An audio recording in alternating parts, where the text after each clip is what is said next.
Hi, everybody. Welcome once again to Do As We Do. I am Diana, and I am with my co-host, Sam Gaines. Everyone. Today, we have so much information to share with you, and we are super excited. But remember, what's our tagline? What is it? It's not if you die, but if you live, right? So we are here to teach you and to learn together and to bring amazing guests to teach us different ways to make life better for us, the caregiver, and for our loved one. Would you like to say anything today to our audience, Sam? Just thank everyone for joining us or watching us on the replay right now. Awesome. So tell us about what are we doing here and what is Do As We Do? So what is a caregiver? We define a caregiver as, don't think of someone who's a parent at home taking care of their children. A caregiver could be someone who's taking care of an aging loved one in their home or even remotely, like our fearless leader, Kimberly, someone that has a parent or an older loved one that's living far away and they're caring for them from a distance. Anyone who's taking care of someone who can't take care of themselves, an adult that can't take care of themselves. And most of these are unpaid caregivers.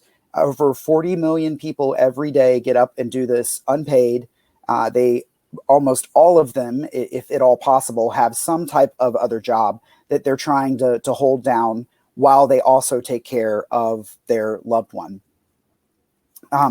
So for that reason, we launched the Do As We Do Foundation to bring education and resources to existing caregivers and really, really to try to get people to have the conversation sooner. Obviously in the case of where someone is aging, it's coming. There's a chance you may need a caregiver, but truthfully, any of us can need a caregiver. We've had past guests who were much younger, found themselves in a situation where they had to have a caregiver.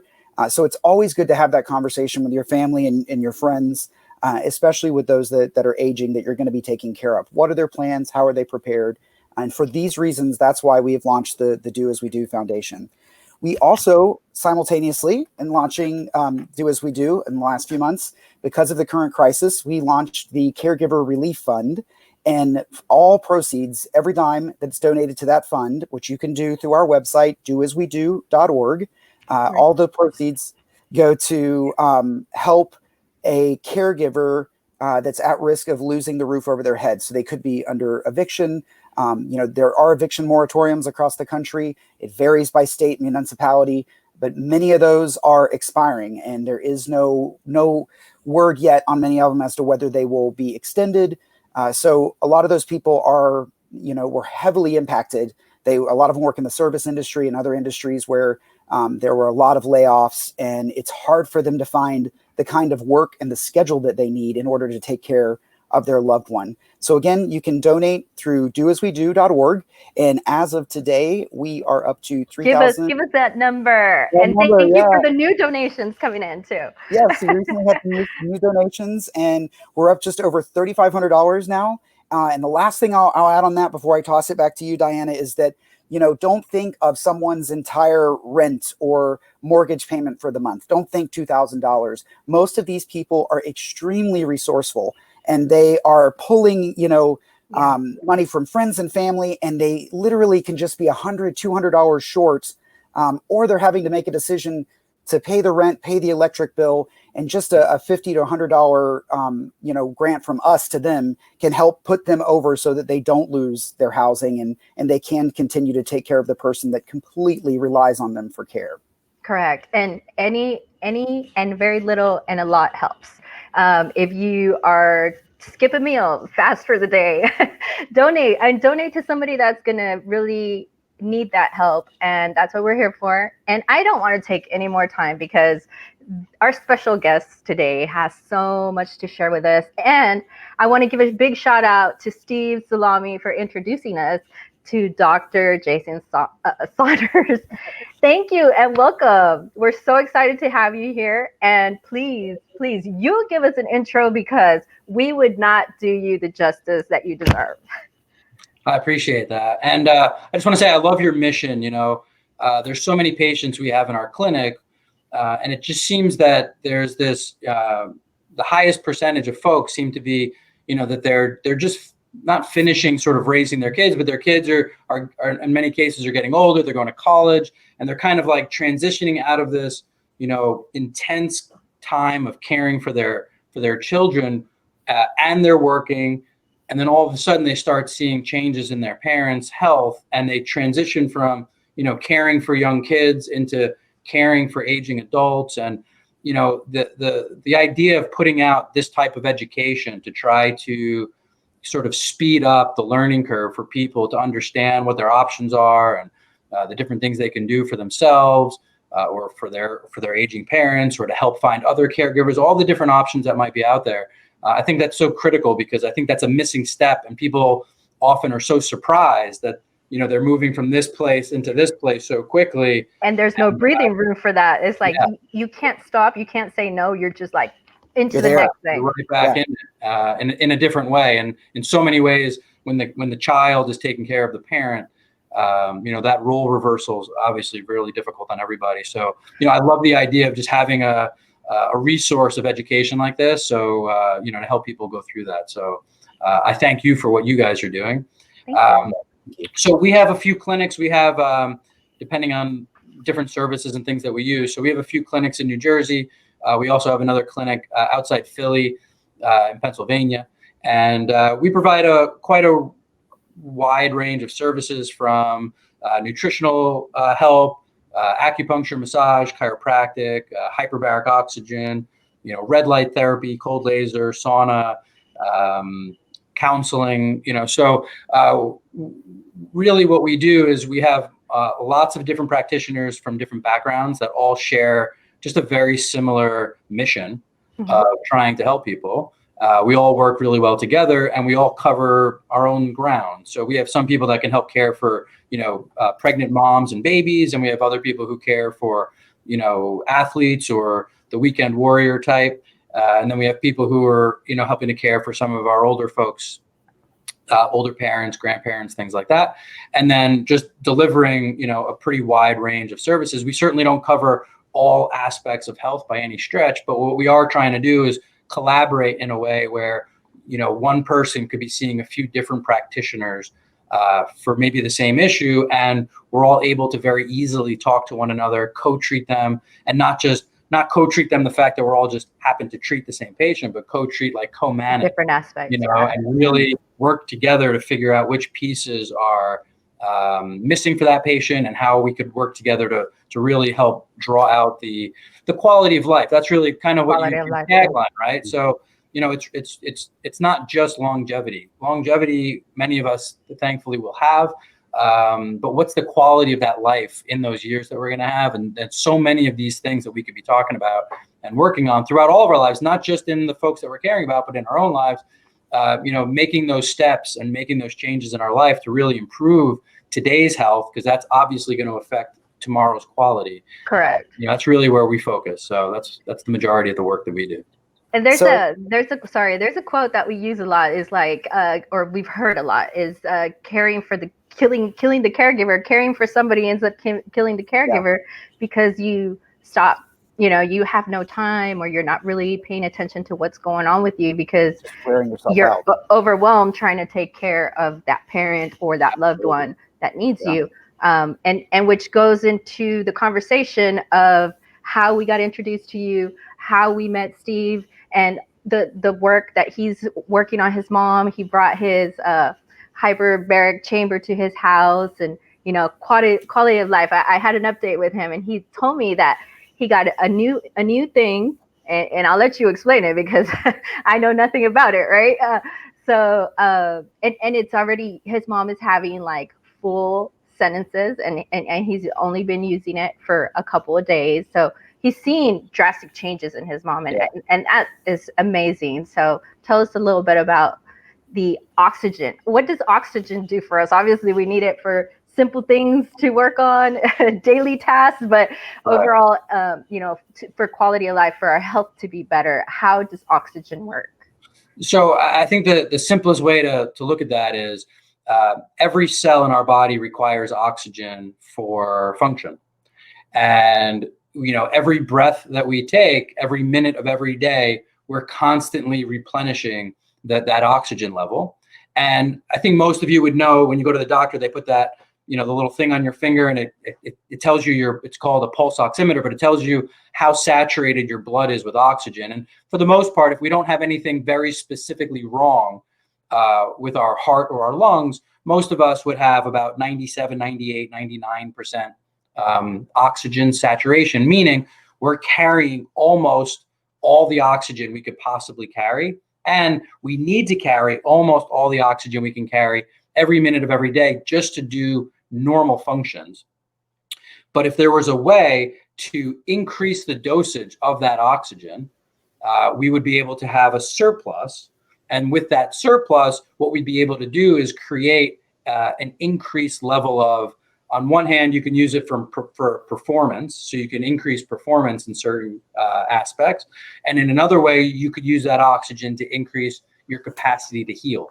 So we use it for both aspects, depending on who we're working on and what they're working, what issues that we're trying to help them correct. But ultimately, all we're really doing with this tool is creating a surplus of oxygen that there's really no other way to create other than using these hyperbaric chambers. And really what that's doing is it's just pressurizing the air that you're breathing. And as you pressurize the air that you're breathing, when each breath, we can absorb a great deal more than what we can do just, sitting here having this conversation. And then depending on how much pressure you use and how much oxygen you use, you can navigate exactly how much extra absorption you can create for a person. It's very interesting. I would have never thought of, when I think of a hyperbaric chamber, I immediately think of divers, just like something you've seen in a movie where a diver needs it after an accident or something like that. But it truly does treat many conditions. And like Diana's mentioned, we met you through Steve Salami, who was on a couple of weeks ago. You should definitely check out that video if you haven't, guys. An amazing story. His mother was diagnosed with Alzheimer's, and he's gone through a lot of the conventional treatments, and he stumbled upon this idea and started on it. And that's how he found Dr. Saunders. So it definitely is, known to help with that, with Alzheimer's, with dementia. But there's a number of, there's probably an unlimited number of conditions that the treatment can help with. What are some of the other conditions that it could actually assist with? Yeah. So, if you think about it, as I'm saying, it's, every cell in our body needs oxygen, and it's not like we have this unlimited supply that we can use at any time. And so our body's constantly redistributing blood flow based on what activity we're doing. So if you start going for a jog, your body's going to shunt the blood flow primarily to your legs so that you can deliver the majority of the oxygen you're breathing in to your legs. If you then sit down and have a meal, your body's going to now take all that blood flow and bring it to your GI system so that you have the oxygen that those cells need to break down the food, assimilate the nutrients, and start preparing, the rest of the food products as waste. If you then have to solve complex mathematical equations, your body's going to shunt that blood to your brain so that your brain can start getting more oxygen, for its fuel, for its work. So, we just don't have an unlimited amount, and your body's constantly needing to move it around so that the working body parts can get it. So once you create this surplus, you're not treating, that's a really important piece, is we're not really treating dementia or Alzheimer's, but it just happens to really be effective in helping those folks because they're having a degenerative brain issue with inflammation and other, usually there's a vascular component to it. So there's blood flow issues, there's inflammation issues, and there's brain tissue breaking down. So all of a sudden you bring this extra oxygen that's just constantly around, and all of a sudden it can clean up the inflammation. It could start rebuilding the blood vessels.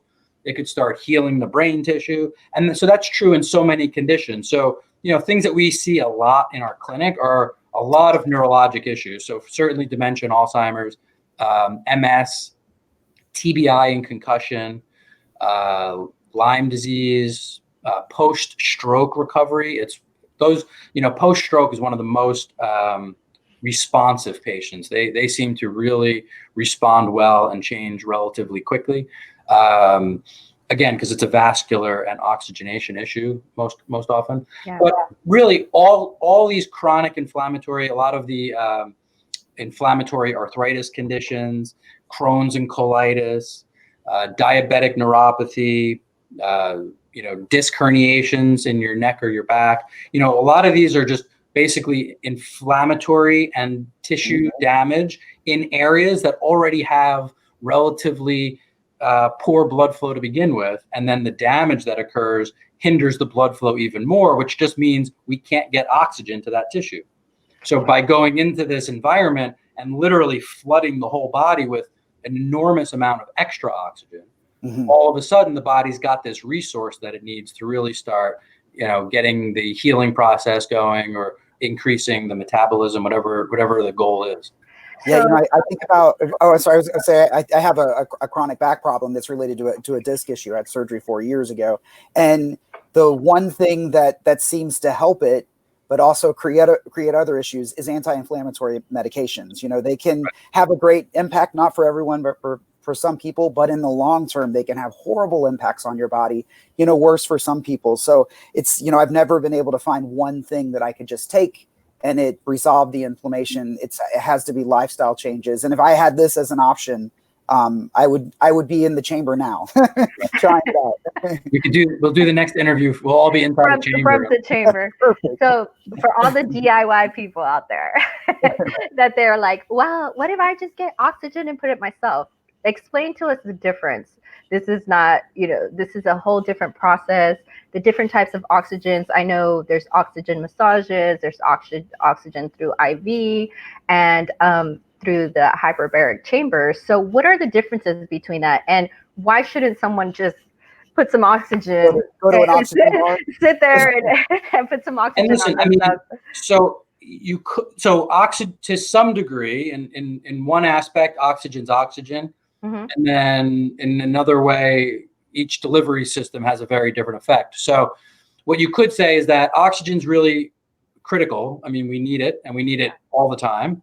And like I said before, most of us are going to be somewhere between, let's say, at least 97% saturated with oxygen. Yeah. So if let's just say I had a pulse oximeter on my finger, and let's just say I'm 97% saturated, and I got a mask or went to an oxygen bar, and I had some oxygen, I put it over my face and I just breathe, you should definitely go from 97% to 100%. That should happen. And that 3% could be meaningful. But just to put that into context, like, these home chambers, the hyperbaric chambers that can go into your home, they're not incredibly high pressure. They're actually considered mild pressure chambers. And so they go to a certain pressure. It's about 4.2 PSI. And so, but at that pressure, you're going to get not 3% more oxygen. You're going to get almost 30% more oxygen. Oh, wow. So something that simple and safe that you could do in your home could easily increase your oxygen, not just 3, but literally 30%. And how does that happen? Is it compressed? Like it goes into your tissues? Like what's the difference between that? Normally, it's a good question. Normally when we breathe, every breath we take oxygen in, and then red blood cells are passing by the capillaries in our lungs, and oxygen's being dumped basically onto those red blood cells. Those red blood cells carry it to the rest of our body, and then that oxygen's delivered to our tissues. In a hyperbaric environment, you're still doing that, but normally the liquid part of the blood, it's called plasma.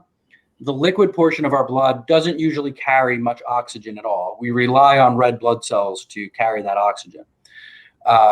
But because of a few pretty complex gas laws, that increase in pressure allows the plasma to actually hold on to oxygen.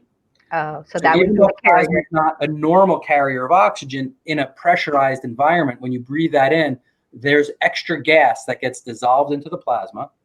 And now the plasma becomes almost like an unlimited reservoir to carry oxygen inside that pressurized environment, as long as you stay inside that pressurized environment. And it can just keep soaking up oxygen and then delivering that to tissue. It's very much like a can of seltzer, right? So seltzer is water and carbon dioxide. But if you looked at a bottle, like a clear bottle of seltzer, and you didn't know it was seltzer, you could think it's water. Yet when you open it, all of a sudden these bubbles come to the surface. Okay. So it's kind of like that. That bottle's pressurized. And because that bottle's pressurized, you can take a gas and dissolve it in the liquid. In our body, the liquid is plasma instead of water. And we're talking about oxygen instead of carbon dioxide in this scenario, but it's that same sort of principle. Now, the other interesting thing about chambers is when you come out, just like that can of seltzer and the bubbles come out, when you come out of the chamber, the oxygen starts coming out of the solution also.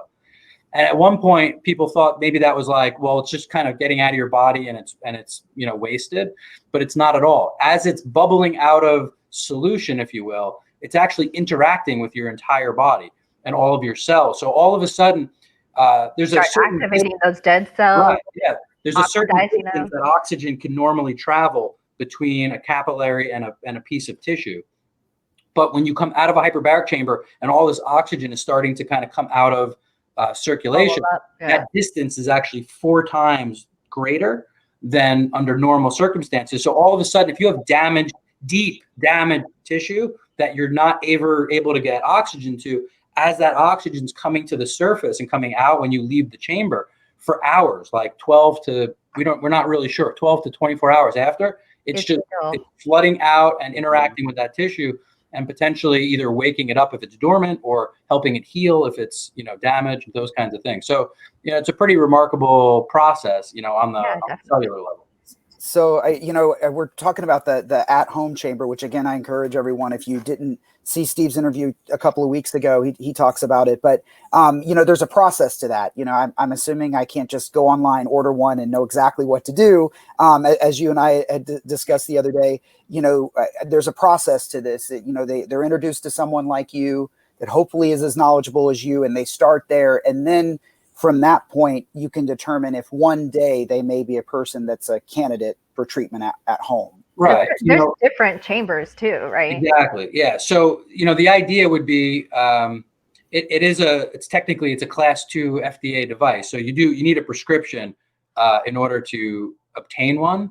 And you shouldn't just assume, while it's good for most of us, there are contraindications, there are other issues. So you shouldn't just assume like, oh, that sounds good, I should just do this. I get in and I just keep, I do it as much as I want, or do I do it one hour a month or 3 hours a day? So yeah, I think there's a lot, there is a lot to it.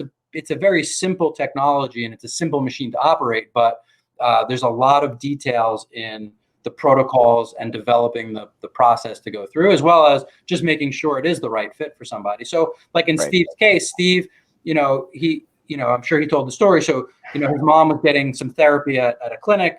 They were showing some really good promise.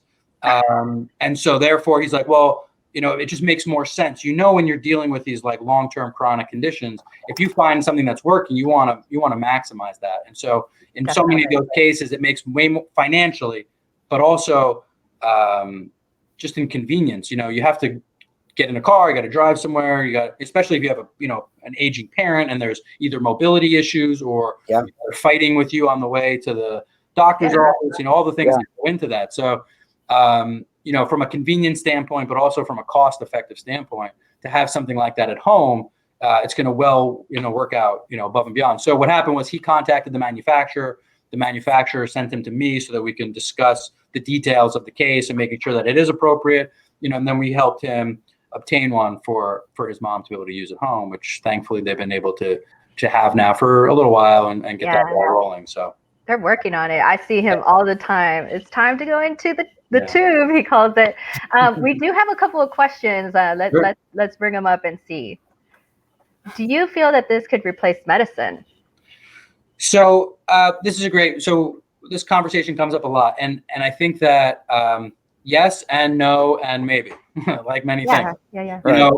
To some degree, I think people feel like I need to exhaust all my traditional options, and when all of those, I've exhausted them, and if we don't find something that works, I'll try some alternative type thing. Some people think, I'll do all the alternative stuff first until I sort of max out its benefits, and then at some point we'll transition into, some type of traditional care. And every case is just different. Sometimes you should maximize all the alternative stuff first. Sometimes some type of medicine might be more appropriate depending on when you're getting to them. And oftentimes we're mixing and matching both. The question is, could we get a better response if we match them? Could we take less medicine if we used some of these other tools like oxygen? Could we put off needing medicine for a few years if we used something like oxygen? Again, going back to the way this conversation started, it's all about, the quality of life of the person. So could it completely erase the need for all medicine? I'm sure not. Do we see a lot of patients who, unfortunately in my line of work, we are sort of the last case scenario for so many people. And I wish it wasn't that way, because I do believe a lot of the tools, while we are able to help people as a last case scenario, if we saw them years earlier, the amount of help that we could deliver is much higher. So different when we catch things early than when we're trying to work backwards in time. So, but even when we are working backwards, we still can help them quite a bit. But it'd be great if, we sort of recognize these things, we understand the framework of how the potential that it's going to unfold in front of us, and we immediately start implementing a variety of changes to basically either slow, stop, or reverse that until those things no longer work. Then we use more aggressive or more invasive tools, rather than waiting until it's to a certain point of decline, where now we're just throwing whatever drugs or medicines and things that we can find to try to, slow it down. So, to the point that you mentioned just a moment ago, that a lot of people are coming to you, later in their health journey. Yeah. I can speak from personal experience about my own health issues, but, witnessing my parents take care of my grandparents, that you're just so used to going to your primary care, especially if you haven't had any major health issues. That's all you've needed. That's all you've thought. And then when it's someone else's turn to take care of you and they're talking to that same doctor, they may not even have any idea that these things are out there. So I personally would just encourage people to, you're diagnosed with something, a loved one's diagnosed with something, the internet is amazing. There's a wealth of information out there. Your doctor, your primary care can't know everything. Just like, there's no primary care I can imagine that's going to have your level of knowledge on hyperbaric treatment, unless just by chance he had some moment in his life where he researched it or tried to. Yeah, I mean, and that's not a knock against the doctor. It's just one person can't know. Healthcare is huge. You can't know every possible solution, especially with the way that we specialize nowadays. So, Sam, you and I were talking about this the other day. There's no way that even as I think we offer so many different things. I know we don't offer everything, and I know we can't help everybody. So, but you would never just ask one person their opinion on any one thing and go with it in any other place in life, except for when we go to the doctor. Like we were saying the other day, if I had construction on my house, I'd get 3 estimates. I would see what different, ideas they had, what different pricing they had, and different creativity or whatever. And then we would pick the right fit. Medicine's got to be the same way. I only know everything that I learned, and then whatever my experiences were since I went to school. And I try to make sense out of that in my own head, but I'm limited to those 2 things, and all of us are. Right. So, any issue that we ever have, the diagnosis could be wrong. I mean, how many times have I had somebody come in with a diagnosis, and then once we start digging, it's not even accurate. So, you should always get a few opinions from a few different doctors, try to understand all of your options. And then, hopefully you find somebody with an open enough mind that says, listen, these are all options. And now you can kind of place them almost like on a timeline, or you can place them on a line of severity or on a line of invasiveness. And you could start to make sense out of it and say, it doesn't have to be just one or just the other. They may all make sense at different phases, at different times throughout this person's journey. How do we make it so that there's a logical thought process where one fits and when? I mean, those are the pieces that, unfortunately, caregivers are kind of forced to try to figure that out on their own, in which case many of them are just, you're not necessarily in healthcare. And so you're earning like an honorary doctorate on the side of, caring for your kids, working a full-time job, caring for your parents, and now becoming. And that's a great point that you bring up. Because and that's why we do what we do, because people get so intimidated when you don't have the knowledge. So the first diagnosis that you get, it's over. You accept that, your body shuts down, you start accepting that condition. But when you stop losing fear or being intimidated by what you don't know, that's when you go in and be like, well, let's try a double, let's have a second opinion, let's have a third opinion. And like you said, in everything else, we're so open to do that. But when it comes to medicine, people are so scared that, oh, well, he's a doctor, he's been going to school for all this time, so I'm not going to question him. Sometimes it might be that you think you're offending them, but it's your life, it's your health. You should be open to different. You know, and this is contrary, I think, to common thought around it. But like, if a patient came to me and I gave them I always start with, like, this is my opinion. I can't promise you with 100% certainty any of these things. And if you want to challenge me, you should. And if you have questions, please ask them. And if you want 3 opinions, please get them. And then let's all talk about it, because this next doctor might know something that I don't know, and I want to learn so that I could help you too. If you're not working with somebody who's willing to take those steps, you also need a new doctor. I mean, you know, if you're going to offend me and then I'm going to be mad at you for asking me questions about your health, it's your health. You know, it's not my job to make those decisions. It's my job to educate you. Doctor means teacher. That's what it means. So my job is to know whatever I can, to keep trying to learn more, and to try to educate patients to make the best decisions that they can make. And my job is to support that, right? To honor those decisions, whether it's to work with me or not, and then to help somebody, you know, move forward in whatever phases of care that they're looking to have.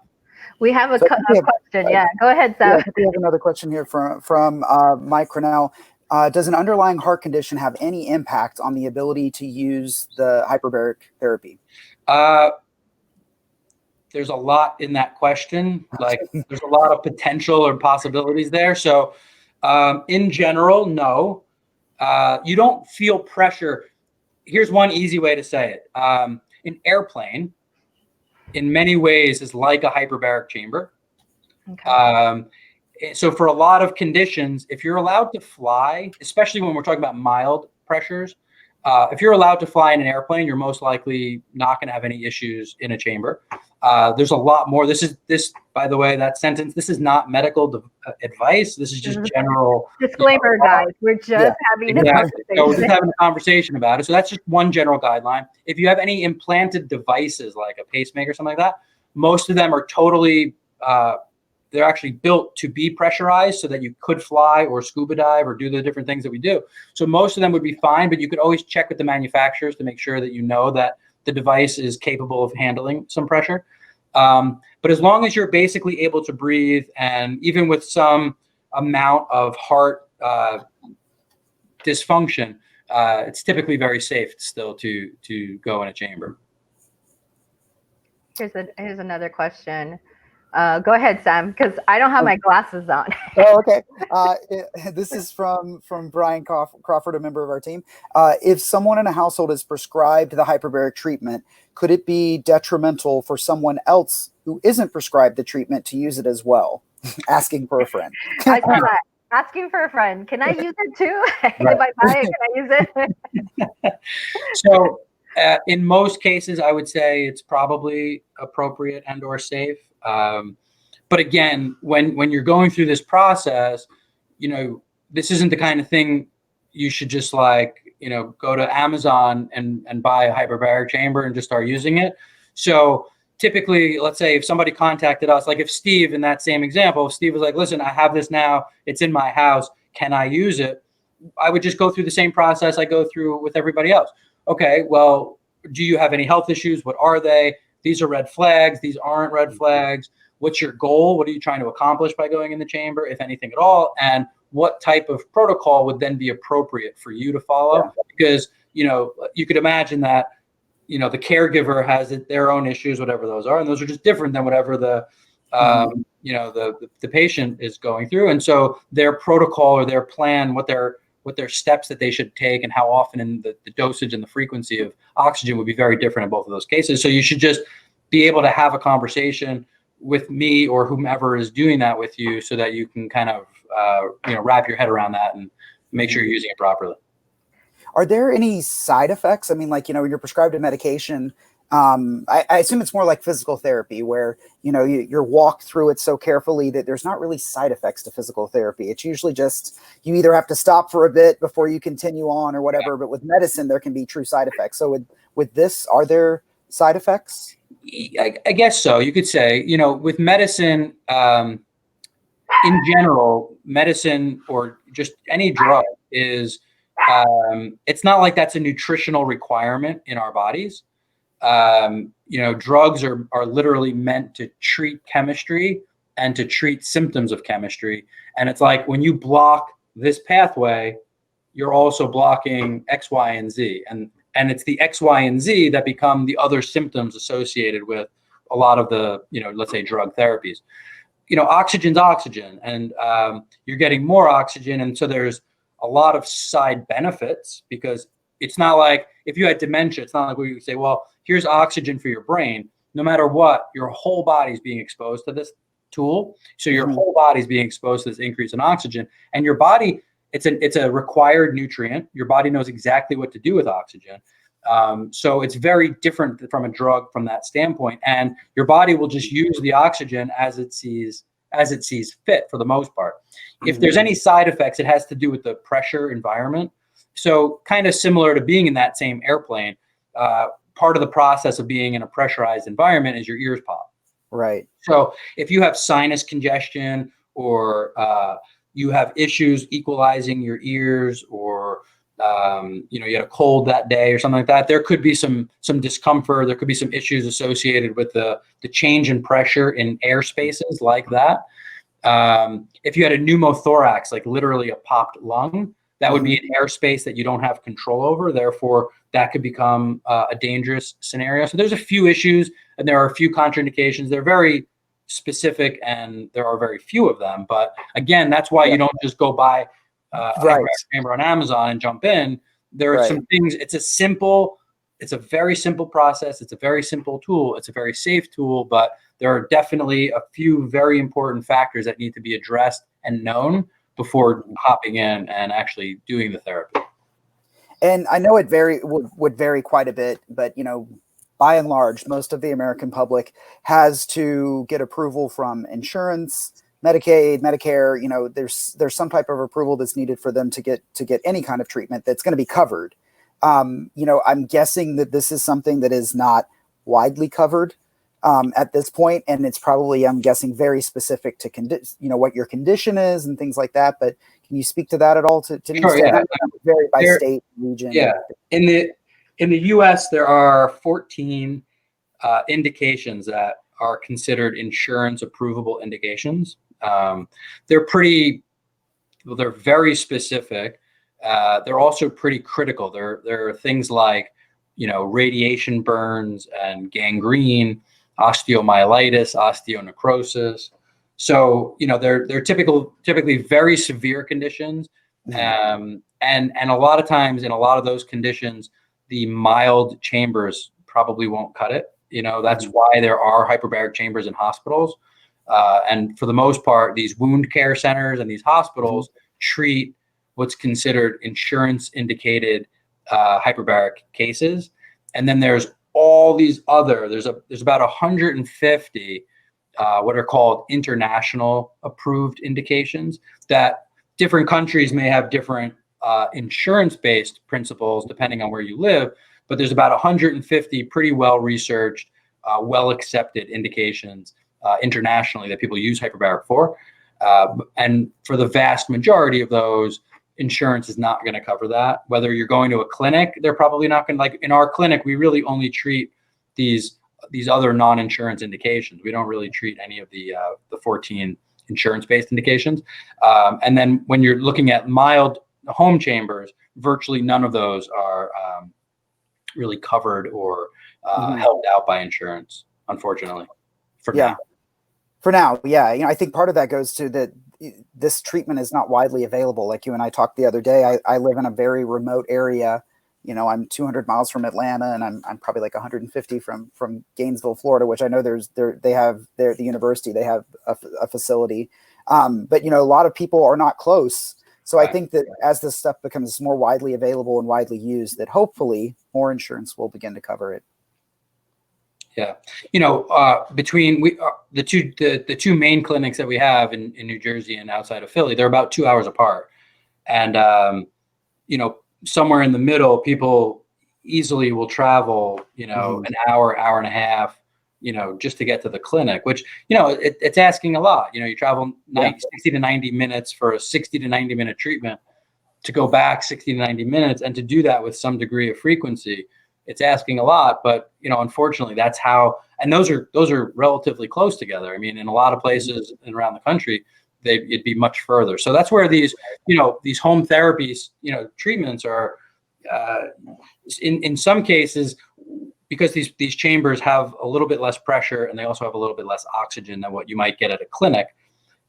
In a lot of cases, by increasing the amount of sessions, the frequency and the duration of the sessions that you do at home, which you can do because of convenience, right? If you were to travel 90 minutes to do a 90-minute session, just to travel 90 minutes home, but instead of a 90-minute session, you did a 2-hour session, you're still saving, an hour on either side of time, and you're getting 30 minutes of more of a treatment. So by making up with frequency and duration at home, a lot of times you could make up for the loss of whatever pressure differential or oxygen differential you're not getting in a clinic. That's not always true, but that's often true. So is there a case or a patient that really stayed in your heart, that you saw such big, tremendous change, or really changed their quality of life? I know you've worked with many, many different patients, but one story specifically that it just stood out the most, and you're like, wow, this is why I do what I do. I mean, we do. What's amazing about what we do, and it's not just the hyperbaric piece, just because we do offer such a variety of services, and we're really able to sort of figure out, okay, we might be able to do 12 things, but these 3 are the most important for this person, and these 3 are the most important for this person. And when you can really hone in like that, honestly, we see those cases literally every day, from kids with CP or autism that speak their first words, Wow. to aging parents who are definitely start to see those those clearer days far more often. We had a guy he was pretty young, he's probably like late 40s. Had an issue, like a kidney issue, that ended up creating a blood pressure problem, which ended up in a stroke, and lost his license. Had paralysis, lost his license, couldn't work. And so we have a picture of him in our office, like holding his car keys, like the day he got his license back. I could do it. It's just literally every day. Yeah. Something as simple as oxygen, and as safe as oxygen therapy, literally every day we see these things that they should have been impossible. But the body is capable of healing, and when we get the right nutrients, we get the right pieces put back together, it's amazing what bodies are able to do. I think we had one last question here from Jeff, part of our team as well. How did you become involved with this technology? So about 12 years ago, I actually herniated a disc, and I had a neuropathy in my right leg. I had drop foot in my right foot, basically lost the majority of the function of my right foot and lower leg. And I was still working. I was in practice. My wife was working. She was working on me. The majority of my back issues got better, but the neuropathy lingered on for a really long time. So about a year and a half later, I just happened to be at a conference for like a health and wellness conference, and they had these chambers there. I didn't even know what it was. I had no idea what it was, what it did. It just looked cool. So I was like, oh, can I go in there? So I go in there for about 30-minute session. I come out, and like 10 minutes later, I start getting almost like pins and needles, like blood flow in my foot, and I was like, I haven't felt that in a really long time. I wonder if that had something to do with that thing I was just in. So I went to go talk to the guy, and we ended up doing, he's like, yeah, of course, that's exactly what it does. So we ended up doing about 8 hours over the course of 4 days, broken up. And I had left there with about 10 or 15% improvement in my foot, which is the first change I've had in my foot for 18 months. So I bought one. It was a soft chamber, a home chamber. I bought a chamber. I brought it in my house. I treated myself for about 4 months, and I had complete and full recovery of that neuropathy. And so at that point, I was sold. I was like, this thing is amazing. I wonder what else it can do. And that's when I really started, getting into the research behind it and how does it work and why does it work and what does it work for? And, really trying to go after that because, it's like we were talking before, like between different drugs and other therapies, this is usually the more effective something is, it seems like it comes with more risks and potential consequences. Mm-hmm. This is one of those rare finds where the therapy itself could literally be the turning point in somebody's health, yet the risk reward is so skewed. It is such a safe thing to do, yet it yields such tremendous results. And that's a rare find in all of healthcare. Mm-hmm. So, to me, it used to be, even in practice, when we started getting used to it and treating different patients, it kind of was like, this person's not responding the way we thought they should. Let's try the chamber. It was like, even for us, it became like a last case scenario. And then the more we used it and the more we saw people change, it starts becoming a first. All of a sudden it was like, why are we waiting so long to use this? Right. Let's move this up. And it became like an initial therapy because as you start to heal, you don't need as much of all the other therapies, right? So it creates a total mind shift in terms of the practice. So, a lot of what we do now outside of our own clinics, we help, besides getting chambers into patients' homes and like things like with Steve and his mom, we help doctors set up clinics. So we're trying to, improve the access of hyperbaric out there for the average person who, to buy a chamber is also not a cheap endeavor either. So, we're teaming up with doctors all over the country. Helping them. DFW definitely needs one. We're going to need to work on that. Accessibility is one of the things, because it's like trying to go to an Ivy League school and then you realize how much they charge and your dreams are crushed. So it's not that expensive, right? But that's definitely making it accessible, bringing the knowledge. This is the first part, educating people. And we want to thank you so much for being on with us today. Like, definitely, I feel all bubbly, like I'm full of oxygen. I'm not even in the oxygen. Wait till you get in the chamber. Yes. So thank you so much. How do people reach out to you? How do we get them to get in touch with you?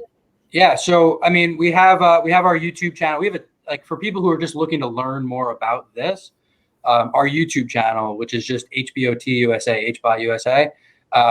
We must have 75, 80 videos on a whole variety of topics and research reviews and all different ways that hyperbaric helps. People can email. I saw my email flashed up there. Dr. Jason Saunders at HBOT USA. You could email me some questions if you have any questions. We finished a book. I guess it came out in January 2020. It's on Amazon. It's on Amazon. So Oxygen Under Pressure. So people, again, that's just a great resource just to learn if you're just in the sort of infancy stages of like, this was interesting. This was not on my radar. I know nothing about it and I just want to learn more. I would start on YouTube, then check out the book. And then when you have some questions, shoot me an email. If this is something you've been thinking about and you're like, I didn't even realize that it was that easy to get one in my home, or I want one, or how does that work? Then just shoot me an email. I'm happy to answer questions and kind of guide people through that process and point you in the right direction. Thank you once again. We definitely want to thank you again for joining us. I know that all of our followers definitely got something useful out of this. I know I'm ready to climb into one of these chambers now. So, but thank you, Dr. Saunders, for joining us today. Just to remind everyone again, do as we do. What we're here for is to provide education and other resources to existing caregivers, and really to get people having the conversation sooner about them needing a caregiver or their loved one potentially needing a caregiver. For anyone who's aging, that day is coming and you should have that conversation, but it could happen to any of us. So we encourage you to have those conversations with your family and with your loved ones.